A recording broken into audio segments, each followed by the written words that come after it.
উত্তর চব্বিশ পরগনার দেগঙ্গা 3 ফসলি জমি, আর সেই জমিতেই বেআইনি ভেড়ি, আর ভেড়ির আড়ালে চাষের জমি থেকে মাটি কেটে পাচার, আর এতেই জল নিকাশির দফারফা। এমনই চাঞ্চল্যকর অভিযোগ সরব কৃষকরা।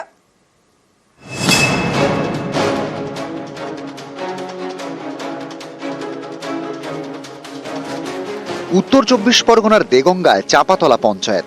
এখানে বিঘের পর বিঘে চাষের জমি, সব মিলিয়ে প্রায় 2000 বিঘা, সবই 3 ফসলি। এই জমিতেই মাটি মাফিয়ার নজর, চাষের জমির মাটি কেটে পাচার।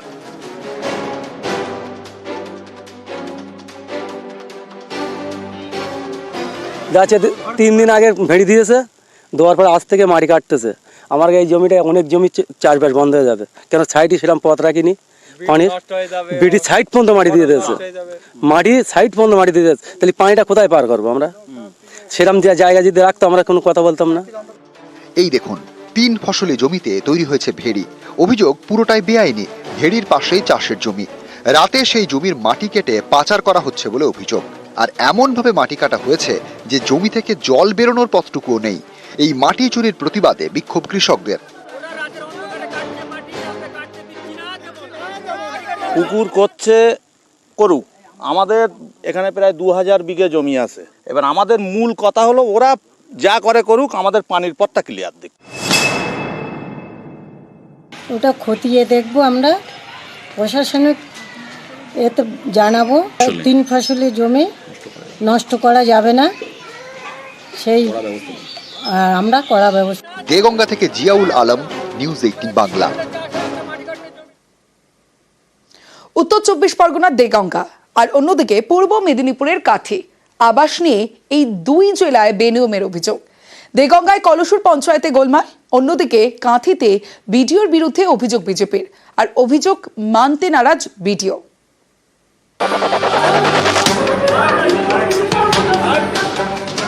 দুই জায়গায় আবাস অভিযোগ।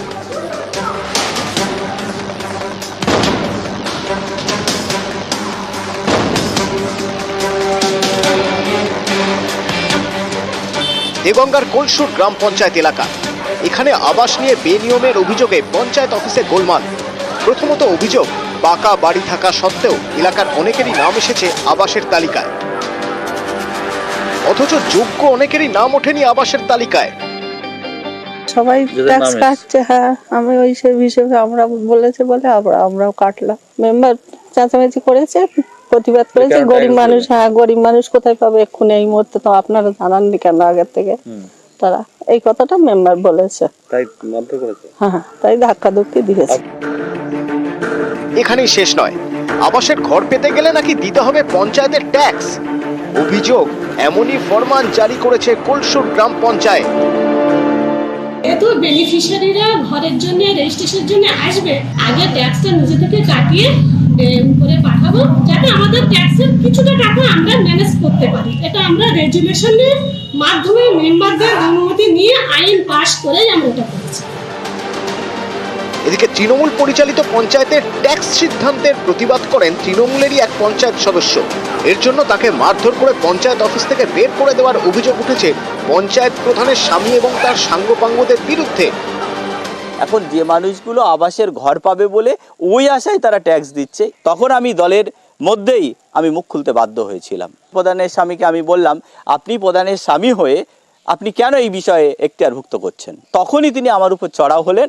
যে ও একটা কমপ্লেন লঞ্চ করেছে আমাদের নামে, যে ওকে প্রথম ধাক্কা দিয়ে নামিয়েছিল আলিম মন্ডল নামে, তার নামে, এবং আমাকে টার্গেট করে আমাকে একদম বিনা কারণেই, মানে উদ্দেশ্য প্রণোদিতভাবে আমাকে ও জড়িয়ে নিয়েছে।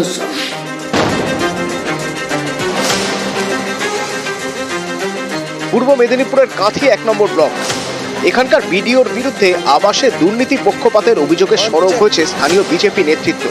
তাদের অভিযোগ, তৃণমূলের কথায় চলছেন বিডিও, পাকা বাড়ি থাকা সত্ত্বেও তৃণমূল কর্মীরা বাড়ি পাচ্ছেন, অথচ যোগ্যদের নাম বাদ পড়ছে তালিকা থেকে, জানিয়ে আইনি পদক্ষেপের হুঁশিয়ারি দিয়েছে বিজেপি। যারা বাড়ি পাওয়ার যোগ্য তাদেরকে বাড়ি দেওয়া হয়নি, অথচ যেসব পরিবার 2-3টে বাড়ি পেয়েছে আগে, বিডিও সাহেব টাকা খেয়ে তাদেরকে পুনর্বার আবার বাড়ি পাইয়ে দেওয়ার একটা চক্রান্ত করেছে। যা যা উন্নয়নের কাজ হচ্ছে, হ্যাঁ, সেগুলো সব ওনাদের সাথে নিয়েই হচ্ছে। আজকেও দেখুন ওনার পূর্ত কর্মাধ্যক্ষ সাহেব আমাদের ইঞ্জিনিয়ার সাহেবদের সাথে বসে একসাথে যে সাপ্লিমেন্টারি পাঠানো হবে সেইটা রেডি করছে। নিউজ 18 বাংলা।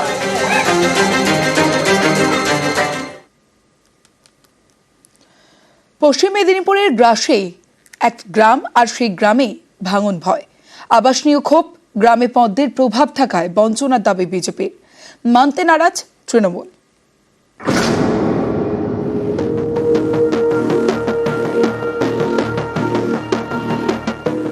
মেদিনীপুর সদরের চাঁদড়া গ্রাম পঞ্চায়েতের অন্তর্গত ধোজিধরা। এ গ্রামের গা ঘেঁষে বয়ে গিয়েছে কংসাবতী নদী। অভিযোগ, দীর্ঘদিন ধরেই ধোজিধরা ভাঙন সমস্যায় জর্জরিত। ফি বছর নদীগর্ভে চলে যায় বসতবাড়ি, জমি জমা, কিন্তু বারবার প্রশাসনকে জানিয়েও সুরাহা হয়নি বলে অভিযোগ। একই সঙ্গে এ গ্রামে আবাস নিয়ে ক্ষোভ, গ্রামের একজনেরও নাম আবাসের তালিকায় ওঠেনি বলে দাবি। বছর বছর আসছে, দেখেন নেতারা দেখে চলে যাচ্ছে, কিন্তু করে দিচ্ছে না কিছু। আমরা কত করে বলবো, প্রতি বছরেই বলছি, আজ মনে হয় 10-20 বছর হয়ে গেল। নদীর ভাঙন ভেঙে ভেঙে চলে যাচ্ছে, আবার বাসা বাঁধা হচ্ছে, আবার ভেঙে চলে যাচ্ছে। তাহলে আমরা ওইভাবে কত কি করব? ডকুমেন্টস জমা দেওয়া হয়েছে, কিন্তু হচ্ছে এখনো পর্যন্ত এই তো বলে 24 সালে আসবে, 23 সালে আসবে, কিন্তু আসেনি। আমাদের একটাই সমস্যা যে আমাদের নদী বাঁধ দিতে হবে, নদী বাঁধ দিতে হবে, রাস্তাঘাটটা করে দিতে হবে, আর আবাস যোজনা যেমন আমরা পাই। 2018 ভোটের পর চাঁদড়া গ্রাম পঞ্চায়েত ছিল বিজেপির হাতে। 23-এর ভোটের পর এই পঞ্চায়েত হয় তৃণমূলের। যদিও স্থানীয় বিজেপি নেতৃত্বের দাবি, ধোজিধরা গ্রামে পদ্মের প্রভাব রয়েছে, তাই সরকারি প্রকল্প থেকে বঞ্চিত হচ্ছে এই গ্রামের 60টি পরিবার।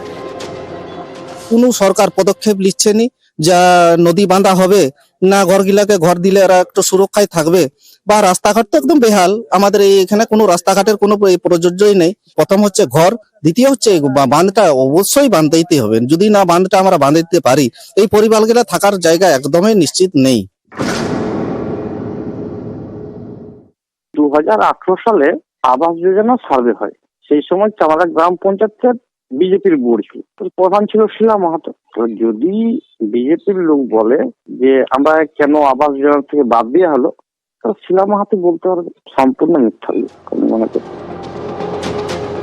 পশ্চিম মেদিনীপুর থেকে শোভন দাস, নিউজ 18 বাংলা।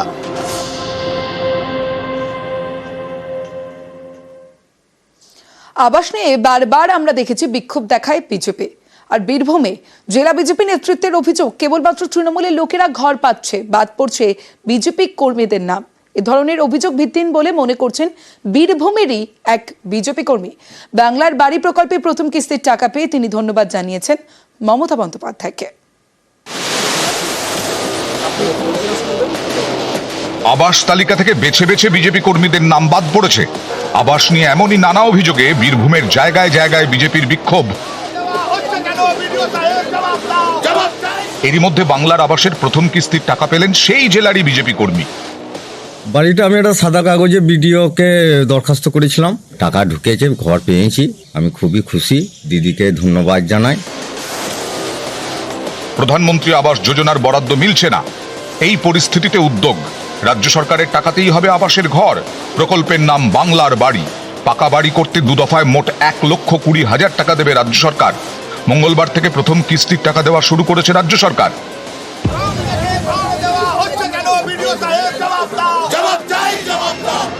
এরই মধ্যে বীরভূম জুড়ে নানা জায়গায় আবাস নিয়ে একাধিক অভিযোগে বিক্ষোভ করেছে বিজেপি। এই যেমন শুক্রবারই সাঁইথিয়া ব্লক অফিসে বিজেপির আবাস বিক্ষোভ। একেবারে টেবিল চাপড়ে বিডিওকে হুঁশিয়ারি দেন বিজেপির জেলা সভাপতি। আপনি যদি এরা বাড়ি পাই, আমি তো এখন দিচ্ছি না, তারপরে হিসাব হলে লাস্টে আপনাকে চাকরিটা অনেকদিন করতে হবে। আপনার সাহেব জিনা আরাম করবো। আমার বক্তব্য সাহেব, আপনাকে এই রিসিপ্ট দিতে হবে, আর এই লোকেদের বাড়ি আপনাকে সার্ভে করে দিতে হবে। এরই মধ্যে বাংলার আবাসের প্রথম কিস্তির টাকা পেলেন সিউড়ির শ্রীকণ্ডপুরের গ্রামের অগ্নিশ্বর ভট্টাচার্য। তিনি সক্রিয় বিজেপি কর্মী। লোকসভা, বিধানসভা, তারপর পঞ্চায়েত ভোট, 3টি ভোটেই অগ্নিশ্বর ছিলেন বিজেপির এজেন্ট। তিনি বিডিওর কাছে আবাসের আবেদন জানান, টাকাও ঢুকেছে অ্যাকাউন্টে। বারবার একটা অভিযোগ উঠে যে তৃণমূলের লোককে বেছে বেছে বাড়ি দেওয়া হয়। এটা ভুল কথা, কারণ আমি বিজেপি করি, সেই জায়গায় দাঁড়িয়ে আমাকে দেওয়া হয়েছে। অতএব এটা যদি কেউ বলে সেটা হচ্ছে ভিত্তিহীন। প্রথম লিস্টেই যারা এসেছে তার মধ্যে আমার নাম দেওয়া হয়েছে। আমাদের ছিল যে গরিব মানুষকে বাড়ি দেওয়া হচ্ছে না, সেই গরিব মানুষদের মধ্যে কিছু লোক আছে বিজেপি করে, সেই জন্য তাদেরকেও বাড়ি দেওয়া হচ্ছে না। সমস্ত বিজেপির কর্মীকে বাড়ি দেওয়া হচ্ছে না এটা তো বলা হয়নি। বাড়ি দেওয়াতে পক্ষপাতিত্ব করা হচ্ছে অনেক জায়গায়। প্রকৃত গরিব মানুষ বাড়ি পাচ্ছে না, সেই জন্য আমাদের আন্দোলন, সেই আন্দোলন আমাদের চলবে। সুপ্রতিম দাস, নিউজ 18 বাংলা।